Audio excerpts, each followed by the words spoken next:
கிருபை திரளேற்று நிறைந்திருக்கும் எல்லா நாளும் மாறா செல்வம் இயேசு என்ற பெயரே. எல்லா நாளும் மாறா செல்வம் இயேசு என்ற பெயரே. விசுவாசியின் காதில் பட இயேசுவென்ற நாமம் விருப்பாயவர் செவியில் தோனி இனிப்பாகுது பாசம். விருப்பாயவர் செவியில் தோனி இனிப்பாகுது பாசம்.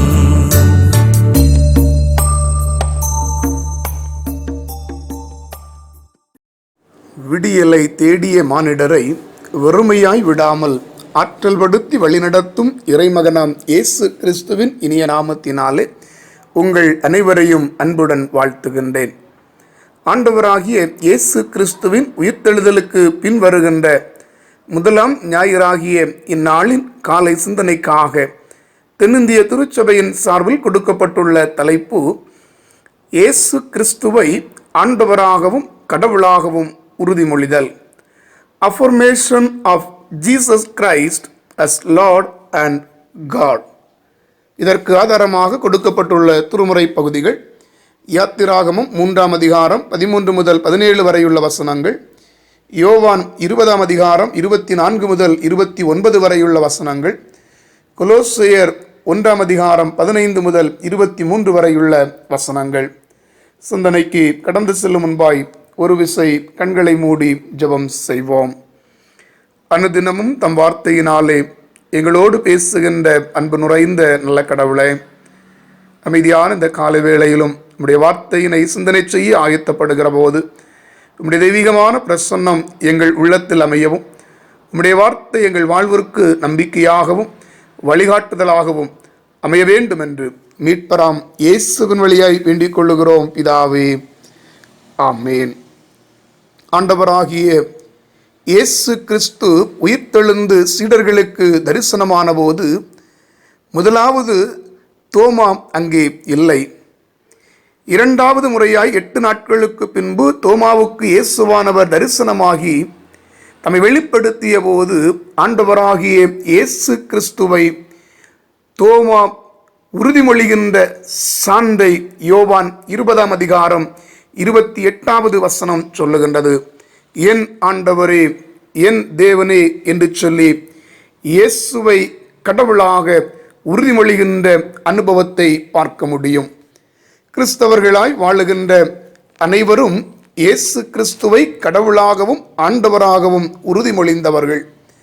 ஆனால் பலருடைய வாழ்விலே அந்த உறுதிமொழி நிலைத்தில்லாதபடிக்கு வெறுமையாய் போயிருக்கின்றதையும் காண முடியும். உறுதிமொழிதல் என்பது சொல்லப்படுகின்ற வார்த்தையிலே உண்மையாயிருந்து அவைகளை வாழ்க்கையில் செயல்முறைப்படுத்துவேன் என்பதை முன்கூட்டியே அறிவிக்கின்ற வாக்குறுதியாகும். அதாவது கொடுத்த வாக்கை காப்பாற்றுவேன் என்று சொல்லுகின்ற உறுதி. மனித வாழ்வில் பல நிலைகளில் உறுதிமொழிகின்ற அனுபவம் ஏற்படுவது உண்டு.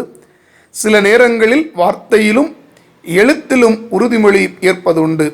உதாரணமாக, பொறுப்பு ஏற்கின்ற போது பணியிலே சேருகின்றவர்கள் தங்கள் கடமையிலே உண்மையாய் இருப்பேன் என்று எழுத்து வடிவத்திலே உறுதிமொழி கொடுப்பார்கள். பதவியேற்கின்ற ஒரு தலைவர் மக்களுக்கு பணிவிடை செய்வதிலே உண்மையாய் இருப்பேன் என்று எழுத்து வடிவிலும் வாய்மொழியிலும் உறுதிமொழி ஏற்பது உண்டு. அது மட்டுமல்லாமல் தேசப்பற்றை வெளிப்படுத்துகின்ற உறுதிமொழியை பள்ளி பருவத்திலிருந்தே அனைவரும் ஏற்றதுண்டு. India is my country, all Indians are my brothers and sisters என்று சொல்லி துவங்குகின்ற தேசப்பற்றினுடைய உறுதிமொழியை நாம் ஏற்றிருக்கின்ற அனுபவம் உண்டு. அதுபோலத்தான் கிறிஸ்தவ வாழ்க்கையிலே ஞானஸ்நானத்தின் போதும் திடப்படுத்தலின் போதும் திருமணத்தின் போதும் பல உறுதிமொழிகளை நாம் கொடுத்திருக்கின்றோம். இதில் ஞானஸ்நானத்தின் போது இயேசு கிறிஸ்துவை நம் ஆண்டவராகவும் கடவுளாகவும் உறுதிமொழிந்திருக்கின்றோம் என்பதை நினைவுபடுத்தி பார்க்க வேண்டும். அதாவது ஞானஸ்நானத்தின் போது முதலாவது கொடுக்கின்ற வாக்குறுதியே பிதா குமாரன் பரிசுத்த ஆவியின் நாமத்தை அறிக்கை செய்கின்ற விசுவாச அறிக்கையின் வழியாக உறுதிமொழியை கொடுத்திருக்கின்றோம்.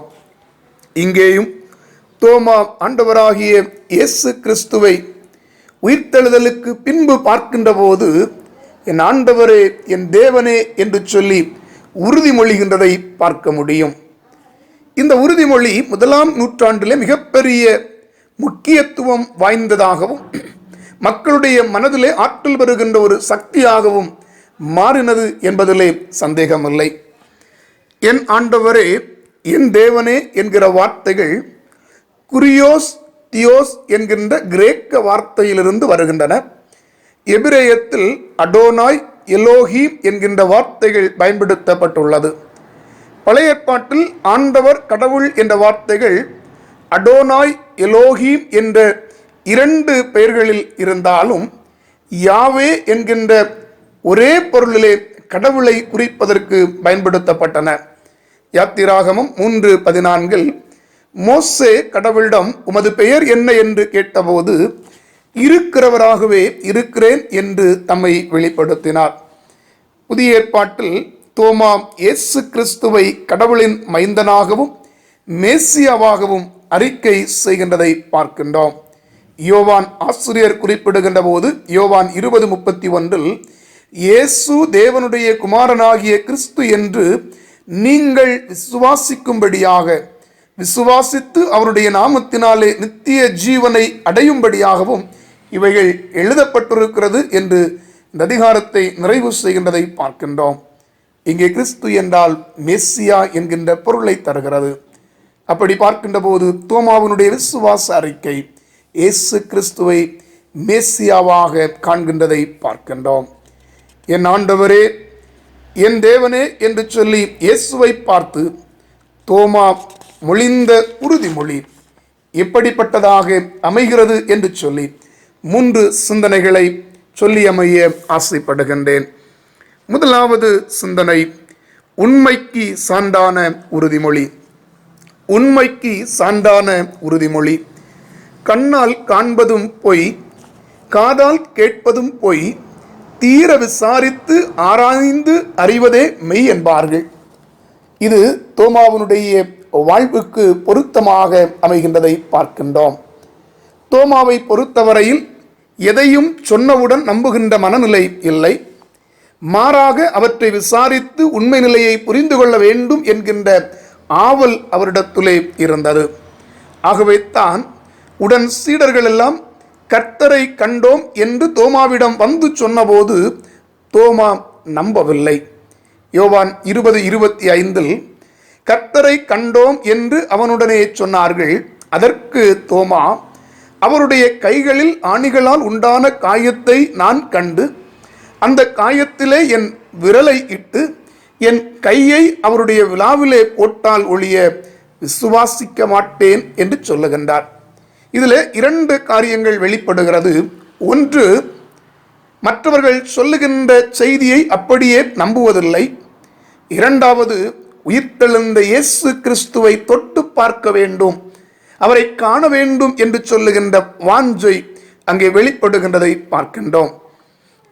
இயேசுவானவர் சீடர்களுக்கு தரிசனமான பின்பு மறுபடியும் 8 நாட்களுக்கு பின்பு 2வது முறையாய் தரிசனமாகின்ற போது தோமாவை பார்த்து ஆண்டவர் சொல்லுகின்றார், நீ உன் விரலை இங்கே நீட்டி என் கைகளை பார், உன் கையை நீட்டி என் விலாவிலே போடு, அவிசுவாசியாயிராமல் விசுவாசியாய் இரு என்று சொல்லி, இந்த நேரத்திலே தோமா இயேசுவானவரை தொட்டு பார்க்க வேண்டும் என்று ஆசைப்பட்டவர். தொட்டால் நம்புவேன் என்று சொன்ன தோமா இப்போது காயத்திலே விரலை இட விரும்பவில்லை, விழாவிலே கையை இடுவதற்கும் விரும்பவில்லை.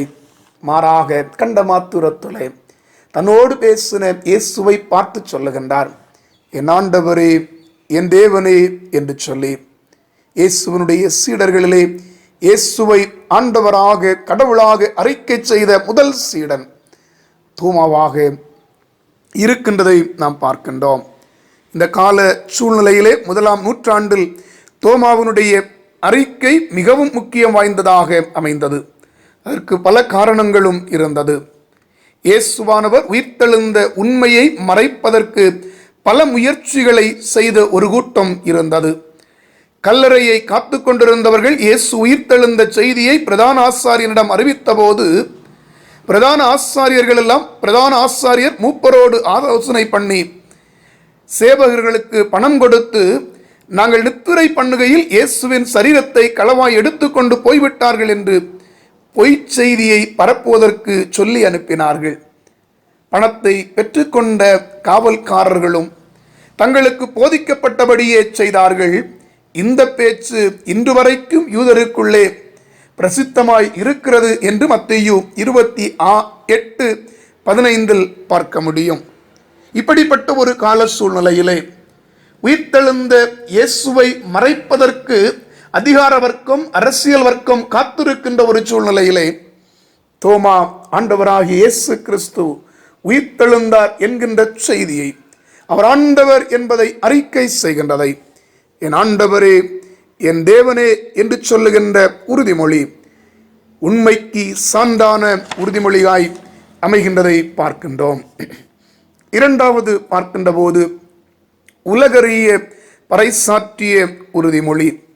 உலகறிய பறைசாற்றிய உறுதிமொழி இயேசுவே ஆண்டவர் என்கின்ற உண்மையை சான்றாக உலகறிய பறைசாற்றிய உறுதிமொழியாக என் ஆண்டவரே என் தேவனே என்று தோமா உறுதிமொழிந்த உறுதிமொழி அமைகின்றது.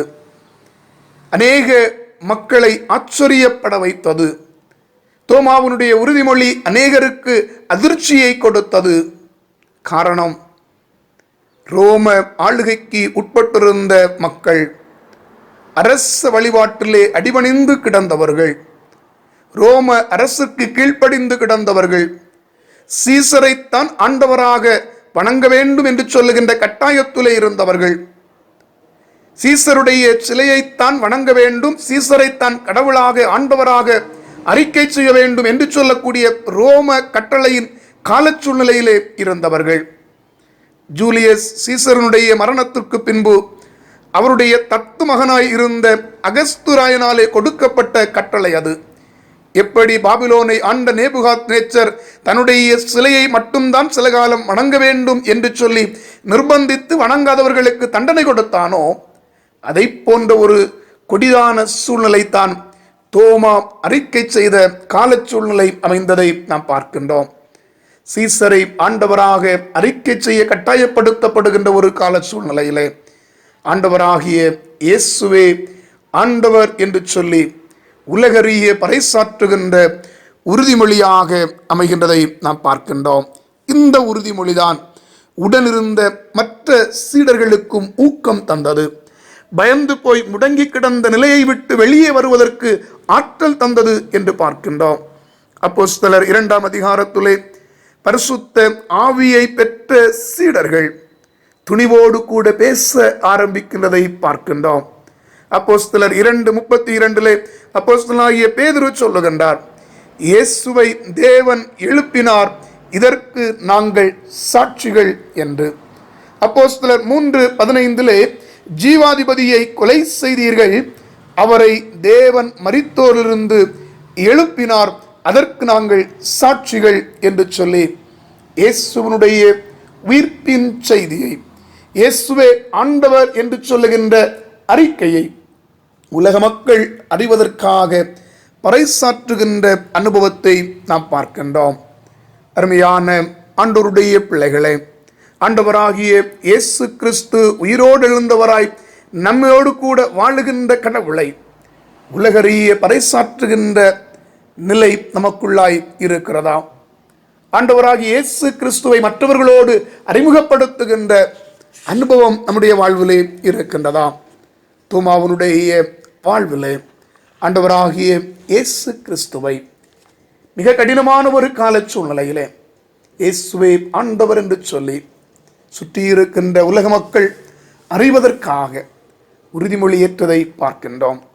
கடைசியாக பார்க்கின்ற போது உயிர் தியாகம் செய்ய துணிந்த உறுதிமொழி. உயிர் தியாகம் செய்ய துணிந்த உறுதிமொழி. உயிரே போனாலும் கொடுத்த வாக்கை மீறக்கூடாது என்பார்கள். தமிழ் இலக்கியத்திலே பசுவின் கன்றிற்கு நீதி வழங்கிய மனுநீதி சோழன் தேர்காலிலே கன்றினை கொண்டது தன் மகன் என்று சொல்லி அறிந்தபோதும் கொடுத்த வாக்கிலே உறுதியாக இருந்து தன் மகனை தேர்காலிலே இட்டு கொலை செய்யக்கூடிய சூழ்நிலையை இலக்கியத்திலே பார்க்க முடியும். ஆனால் பலருடைய வாழ்விலே கொடுத்த வாக்கை காப்பாற்ற தவறிப்போன மனிதர்களாய் வாழ்ந்து கொண்டிருக்கின்றார்கள். அறிஞர் ஒருவர் மனிதர் கொடுக்கும் உறுதிமொழிகளை 3 நிலைகளாக பிரிக்கின்றார். முதல் நிலை மனிதர்களின் உறுதிமொழி தண்ணீர் மீது வரையப்பட்ட கோட்டை போல போடுகின்ற வேகத்திலே அழிந்து போகின்றது. இது யார் என்று சொன்னால் கட்டாயத்தினாலே உறுதிமொழி ஏற்கின்றவர்கள். உதாரணமாக திருமணத்திற்காக மட்டும் வந்து ஞான ஸ்நானம் எடுக்கின்ற போது கொடுக்கின்ற உறுதிமொழி கட்டாயத்தினால் ஆனபடியினாலே தண்ணீரிலே போட்ட வேகத்தில் கோடு அழிவதைப் போல இவர்களுடைய உறுதிமொழியும் அழிந்து காணாமல் போகின்றது. இரண்டாவது நிலை மணல் மீது வரையப்பட்ட கோட்டினை போல சில காலம் அந்த மணலில் இருக்கும், அது சில காலத்திற்குள்ளாய் மறைந்து போகும். அதுபோல கடமைக்காக உறுதிமொழி ஏற்றவர்களுடைய உறுதிமொழிகள் அமைந்து விடுகின்றது. கிறிஸ்தவர்களாய் வாழுகின்றோம் என்கின்ற கடமைக்காக கடவுளுடைய சமூகத்திலே உறுதிமொழி கொடுக்கின்றவருடைய உறுதிமொழிகள் எல்லாம் மணல் மீது வரையப்பட்ட கோரை போல மறைந்து போகின்றது. மூன்றாவது நிலையை குறித்து சொல்லுகின்ற போது கற்பாறை மீது வரையப்பட்ட கோடு கடைசி வரையிலும் அழியாமல் நிலைத்திருப்பதை போல கர்த்தர் மேல் நம்பிக்கையோடு கூட சொல்லப்படுகின்ற உறுதிமொழி என்றும் நிலைக்கும் என்று சொல்லி பார்க்கின்றோம். தோமாவனுடைய உறுதிமொழி கட்டாயத்தினாலே ஏற்பட்டதல்ல, கடமைக்காக சொல்லப்பட்டதல்ல, மாறாக 3½ ஆண்டு காலம் இயேசுவோடு கூட இருந்த அனுபவம். அவர் சொன்ன வார்த்தைகள் நிறைவேறினது. 3ஆம் நாள் உயிரோடு எழுந்து தனக்கு தரிசனமான அந்த நம்பிக்கையோடு கூட ஆண்டவராகிய இயேசு கிறிஸ்துவை என் ஆண்டவரே என் தேவனே என்று சொல்லி அறிக்கை செய்த அறிக்கை தன்னுடைய வாழ்க்கையிலே ஆண்டவருக்காக உயிரை தியாகம் செய்வதற்கு துணிகின்றதாய் அமைகிறதை பார்க்கிறோம். யோவான் 11ஆம் அதிகாரத்திலே யூதேயாவுக்கு போவோம் வாருங்கள் என்று இயேசு தம்முடைய சீடர்களை அழைத்த போது சீடர்கள் எல்லாரும் சொன்னார்கள், இப்பொழுதுதான் யூதருமை கல்லறிய தேடினார்கள், மறுபடியும் நீர் அவ்விடத்திற்கு போகலாமா என்று கேட்டபோது தோமா சொல்லுகின்றார், ஆண்டவரோடு கூட மரிக்கும்படிக்கு நாமும் போவோம் வாருங்கள், ஆண்டவரோடு கூட மரிக்கும்படிக்கு நாமும் போவோம் வாருங்கள் என்று சொன்ன அந்த அறிக்கை இயேசுவுக்காக உயிர் தியாகம் செய்வதற்கு கொடுக்கின்ற உறுதிமொழியாக அமைகின்றதை நாம் பார்க்கின்றோம். இயேசுவானவர் உயிர்த்தெழுந்த பின்பு சீடர்களோடு கூட பேசுகின்ற போது, நீங்கள் உலகமெங்கும் போய் சர்வ சிருஷ்டிக்கும் சுவிசேஷத்தை அறிவிக்கக்கூடிய கட்டளை கொடுக்கப்படுகிறது. அந்த கட்டளை ஏற்றுக்கொண்ட சீடர்கள் எல்லாம் பல நாடுகளிலே சென்று ஆண்டவருடைய நற்செய்தியை சொன்னார்கள். வரலாற்றின்படி கிபி 52 அப்போஸ்தலனாகிய தோமா இந்தியாவிலே வந்து ஆண்டவருடைய நற்செய்தி பணியை செய்ய ஆரம்பித்தவர். கிபி 72 சென்னையில் உள்ள சின்னமலையிலே அவர் கொலை செய்யப்பட்டு இரத்த சாட்சியாக உயிர் தியாகம் செய்தார் என்று சொல்லி பார்க்கிறோம். அவருடைய பணிக்காலத்திலே நம் இந்திய தேசத்தில் 7 திருச்சபைகளை உருவாக்கினார் என்று வரலாறு சொல்லுகிறது. இரத்த சாட்சிகளின் இரத்தம்தான் திருச்சபையின் வித்து. அப்போஸ்தலனாகிய தோமா ஆண்டவராகிய இயேசு கிறிஸ்துவை பார்த்து, என் ஆண்டவரே என் தேவனே என்று சொன்ன உறுதிமொழி தன் வாழ்விலே இயேசு உயிர்த்தெழுந்தார் என்கின்ற உண்மைக்கு சான்றான உறுதிமொழியாக இயேசுவானவர் ஆண்டவர் என்பதை உலகறிய பறைசாற்றுகின்ற உறுதிமொழியாக ஆண்டவராகிய இயேசு கிறிஸ்துவுக்காக என்னுடைய உயிரையே தியாகம் செய்வேன் என்கின்ற துணிவோடு உறுதிமொழிந்த உறுதிமொழியாக அமைகிறது. தண்ணீர் மேல் வரையப்பட்ட கோடு வேகமாய் மறைந்து போகிறது. மணலின் மேல் வரையப்பட்ட கோடு காணாமல் போகிறது. கண்மலையின் மேல் வரையப்பட்ட கோடு கடைசி வரையிலும் காணப்படுவது போல கண்மலையாம் இயேசு கிறிஸ்துவிலே நாம் உண்மையாய் நிலைத்திருந்து அவரிடத்திலே ஆண்டுடைய சமூகத்திலே கொடுத்த வாக்குறுதிகளை உண்மையாய் கடைபிடித்து நாம் வாழ்வோம் என்று சொன்னால் நம்மை காண்கின்றவர்கள் ஆண்டவராகிய இயேசு கிறிஸ்துவை நம்மிலே காணவும் உண்மையான ஆண்டவருக்கு சாட்சியுள்ள ஆண்டவருடைய உயிர்த்தெழுதலை அறிவிக்கின்ற ஆண்டவருடைய நாமத்திற்கு மகிமையாய் வாழுகின்ற அவருடைய பிள்ளைகளாய் வாழ்வோம் என்பதிலே எந்த சந்தேகமில்லை. இந்த கொடிய காலத்திலே நம்முடைய தனிப்பட்ட வாழ்வு ஆண்டவருக்கு பிரியமாகவும் உலக மக்களுடைய பார்வையிலே ஆண்டவருடைய பிள்ளைகள் என்று சொல்லக்கூடிய அந்த அன்பை நம்மிலே காணத்தக்கதாக அன்பின் சீடர்களாய் வாழ ஆண்டவருடைய கரங்களிலே ஒப்புக் கொடுப்போம். ஆண்டவர் தாமே இந்த வார்த்தைகளின் மூலமாய் நம் அனைவரையும் ஆசீர்வதித்து வழிநடத்துவாராக. ஆமீன்.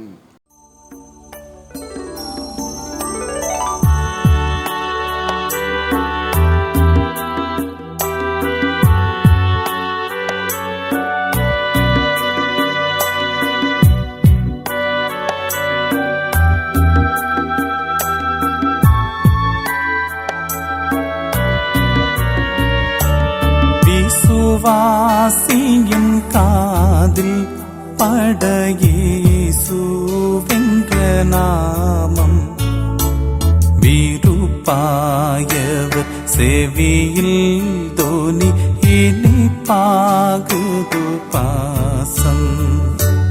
விருப்பாயவர் செவியில் தோனி